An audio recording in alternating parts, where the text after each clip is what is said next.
My stepbrother forged my medical records to ruin my family vacation, but when I discovered the truth, he had stolen $89,000, was living a double life, and blamed me for his relationship with our dad.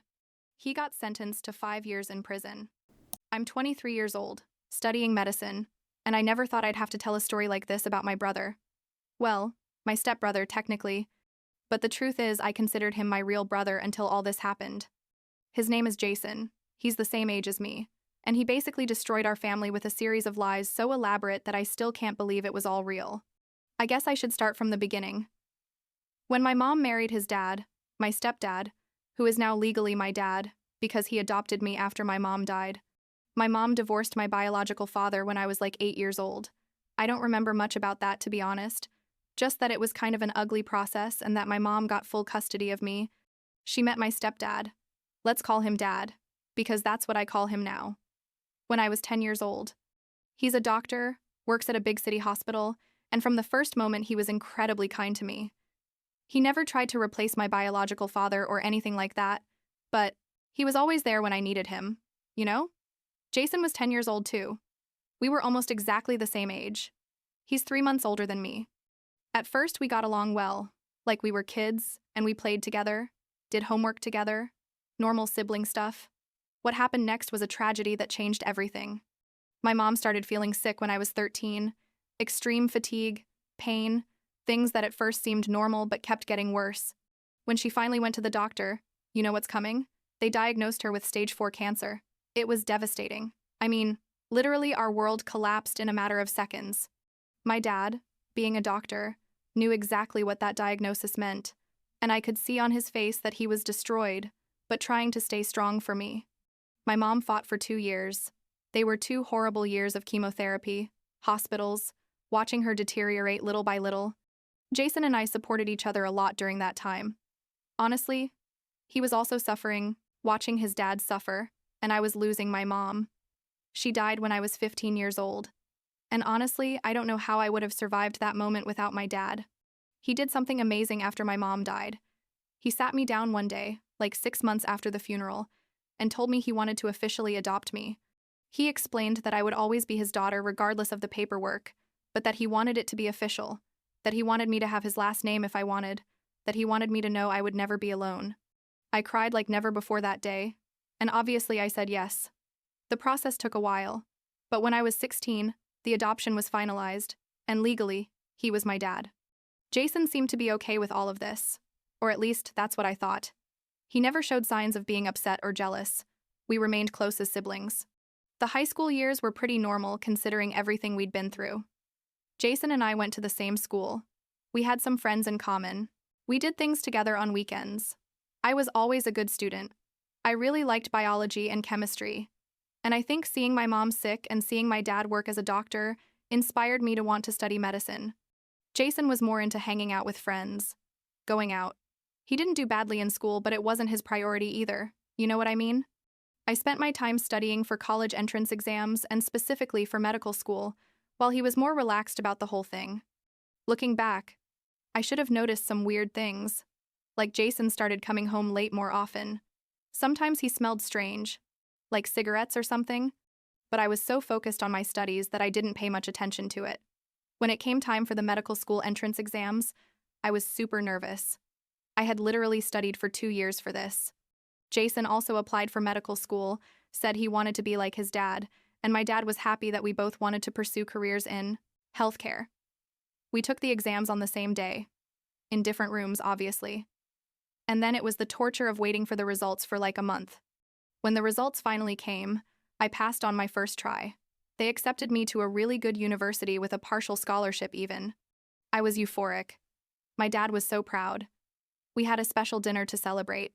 Jason didn't pass, and when he got the notification, I saw him clearly disappointed, but he hugged me and congratulated me and said he would try again next year, that it was no big deal.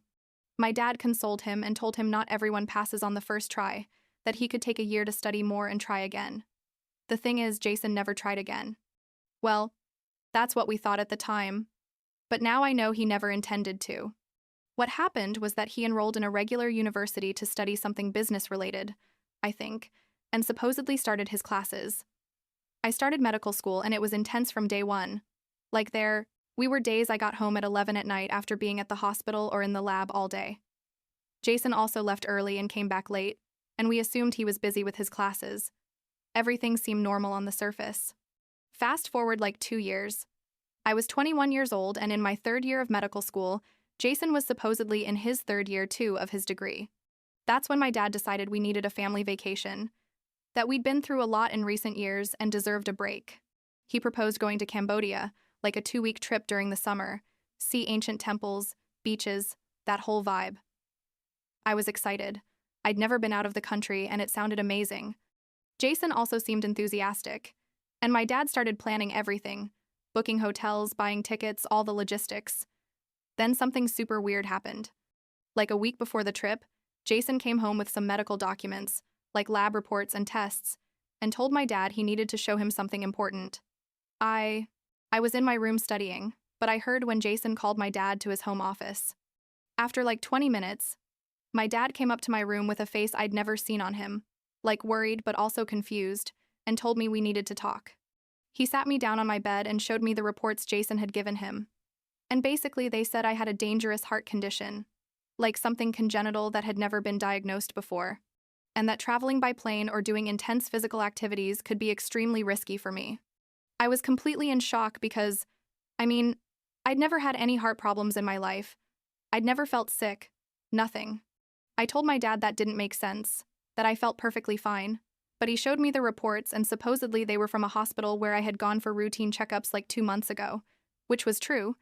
I had gone to that hospital for some general tests that the university required. The reports looked legitimate. They had the hospital logo, doctors, signatures, everything.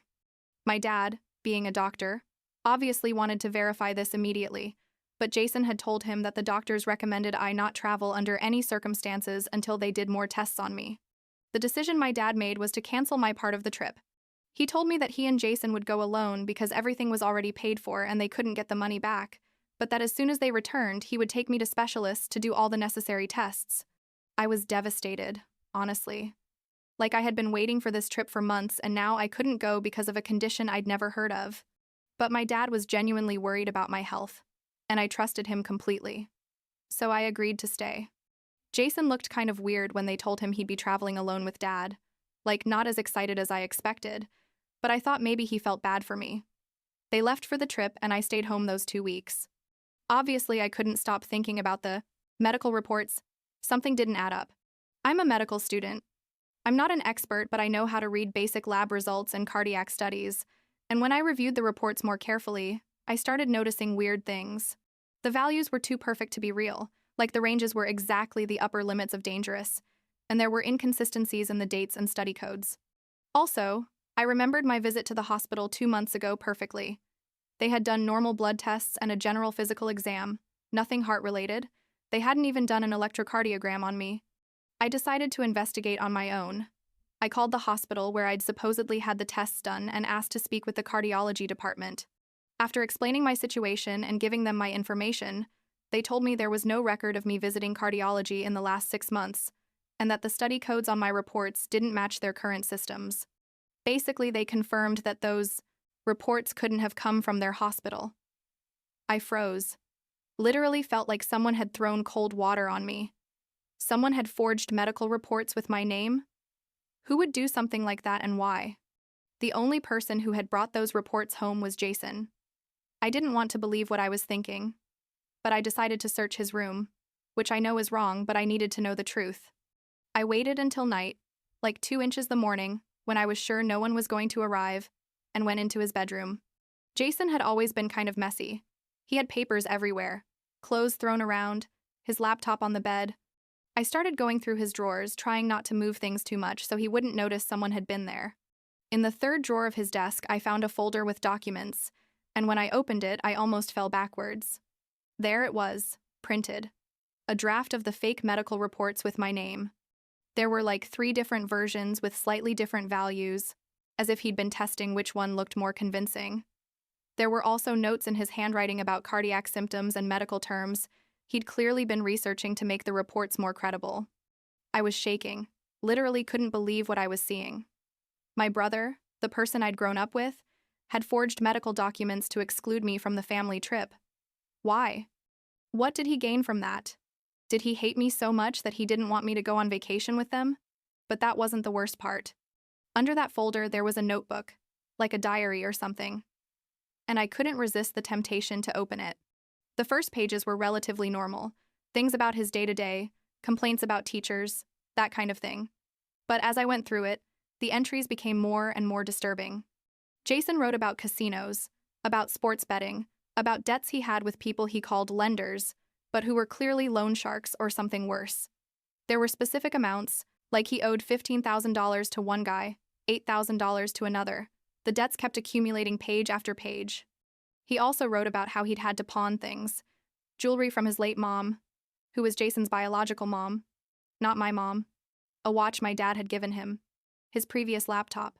I kept reading because I couldn't stop anymore, and then I found something that completely destroyed me. Jason had dropped out of university after the first year. He literally wrote in his diary something like, "Today I officially dropped out. I can't keep pretending I care about this when all I want is to win back my money from the casino." That meant that for the last 2 years, Jason had been lying about going to university. Where was he going every day? What was he doing with his time? The diary revealed he spent his days at casinos, at illegal betting houses, playing poker with dangerous guys, betting on sports online. He'd lost absurd amounts of money. Money I'm sure my dad gave him thinking it was for his studies, for books, for university expenses. But what really made me sick was reading his entries about me. Jason wrote about how much he hated me, about how I had replaced his mom, about how my dad loved me more than him, about how I was the perfect daughter while he was the failure. He wrote specifically about the plan to forge the medical reports, and his reason was that he wanted alone time with his dad, that he needed my dad to remember he was also his son, that I hogged all the attention for being good in school. It was so twisted, so full of resentment and jealousy, that I couldn't recognize the person who had written those things as my brother. I took photos of everything with my phone. The diary pages, the draft fake reports, everything. I didn't know exactly what I was going to do with that information, but I knew I needed evidence. I left everything as I found it and left his room. I couldn't sleep the rest of the night. I stayed awake thinking about how to confront him, how to tell my dad about what all this meant. Was Jason a gambling addict? Was he in danger because of the debts? Did my dad have any idea about any of this? The longest 2 weeks of my life passed until my dad and Jason returned from Cambodia. When they got home, my dad looked relaxed and tan.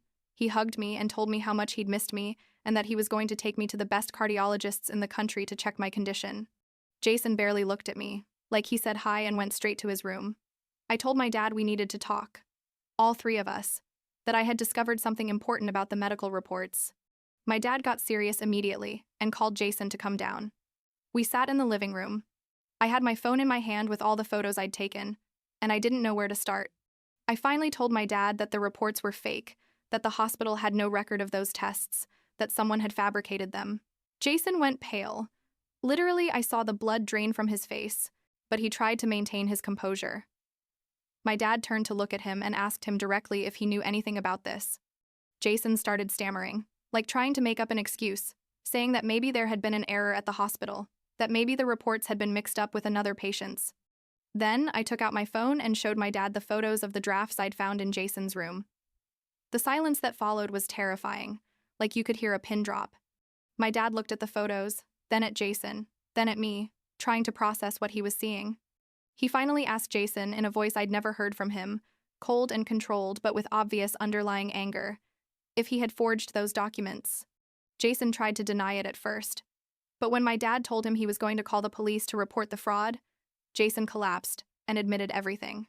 He said through tears that he'd forged the reports because he wanted to spend time alone with his dad, that he felt I hogged all the attention, that he needed to reconnect with him without me being there.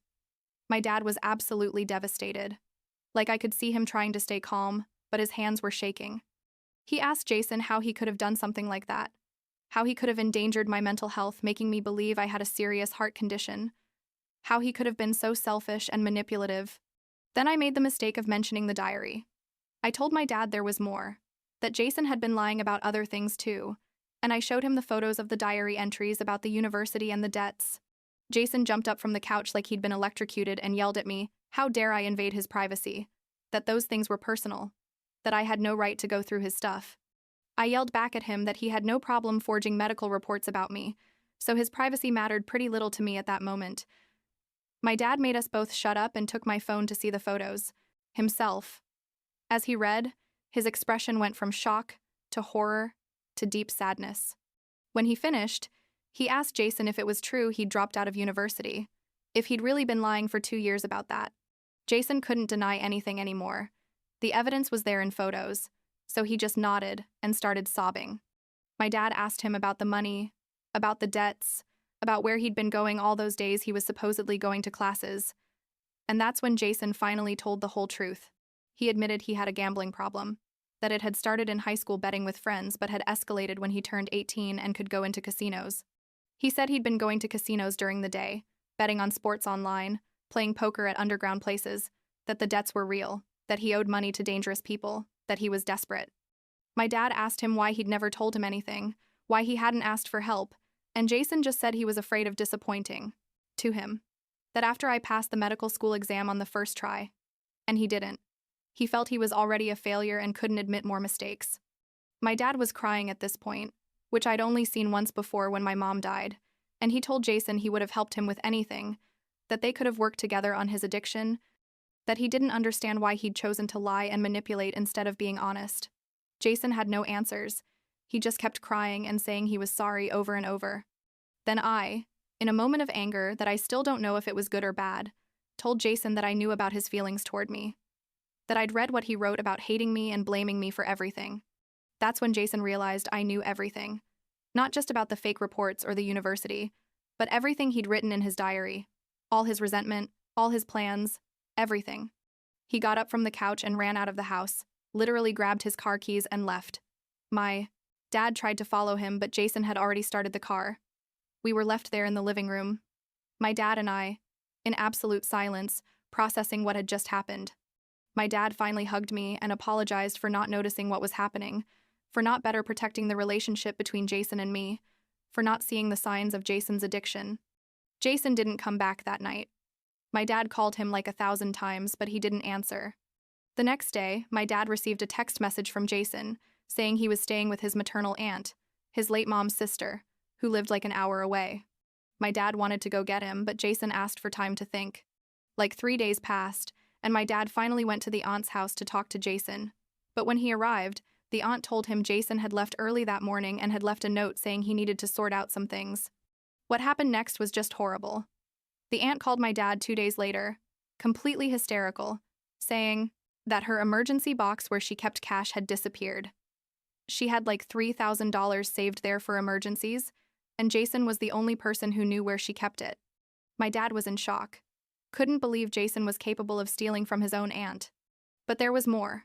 The aunt also noticed some jewelry that had belonged to her mom was missing, things of sentimental value more than monetary, but that Jason had clearly taken to pawn or sell. Weeks passed without knowing anything about Jason. My dad was destroyed. Like I watched him age before my eyes from worry. We didn't know if he was alive, if he was in danger because of the debts. Nothing. Until we got a call from my dad's parents, my grandparents who lived in another state. They said Jason had shown up at their house a few days ago, that he was asking for money, that he'd shown them some documents that were supposedly a will from my dad where he was leaving all his money to me and nothing to Jason. My dad was shocked because, obviously, those documents were fake too. He didn't have any will at that time, and if he did, Jason would be included because despite everything, he was still his son. But Jason had told my grandparents that my dad was favoring me because I was a better student, that he was leaving him with nothing, that he needed money to hire a lawyer. My grandparents, who are elderly and not very tech-savvy or know how to verify these things, believed him and gave him a check for $50,000. $50,000 that Jason cashed immediately and disappeared again. When my grandparents finally talked to my dad and he explained the truth, that those documents were fraudulent, that Jason had addiction problems and had been stealing and lying, they felt horrible. They'd given their life savings to their grandson, believing he was being treated unfairly. My dad was furious, more furious than I'd ever seen him. And finally did something I know cost him a lot to do. He made a Facebook post explaining the Situation.